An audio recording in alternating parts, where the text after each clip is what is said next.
క్రీస్తునందున ప్రియులకు ప్రేమతో వందనాలు తెలియజేయుచున్నాను. మార్చి నెల 2వ తేదీ 2025. ఈరోజు దేవుడు మనకు చేస్తున్న వాగ్దానం ఏమిటనగా యెషయా గ్రంథము 40వ అధ్యాయము 28, 29 వచనాలు. నీకు తెలియలేదా? నీవు వినలేదా? భూదిగంతములను సృజించిన యెహోవా నిత్యుడగు దేవుడు. ఆయన సొమ్మసిల్లడు, అలయడు. ఆయన జ్ఞానమును శోధించుట అసాధ్యము. సొమ్మసిలిన వారికి బలమిచ్చువాడు ఆయనే, శక్తిహీనులకు బలాభివృద్ధి కలగజేయువాడు ఆయనే. దేవునికి మహిమ కలుగుగాక.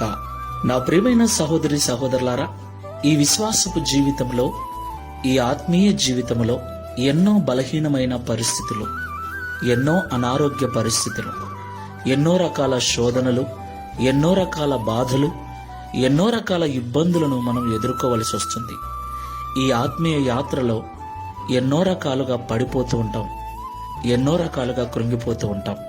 అయితే మనము కృంగిన వేళలో, బలహీనమైన వేళలో, పడిపోయిన స్థితిలో మనకు బలమును అనుగ్రహించి కృంగిన మనలను తిరిగి లేవనెత్తగలవాడు మనం ఆరాధిస్తున్న దేవుడని మనము ఎన్నడూ మరవకూడదు.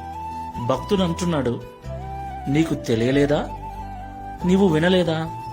నీ దేవుడు బలవంతుడని, నీ దేవుడు నిత్యుడగు దేవుడని, నీ దేవుడు నిన్ను ఆదరించి నిన్ను పోషించే విషయంలో, నిన్ను కాపాడే విషయంలో సొమ్మసిల్లడు, అలసిపోడు అని నీకు తెలియదా?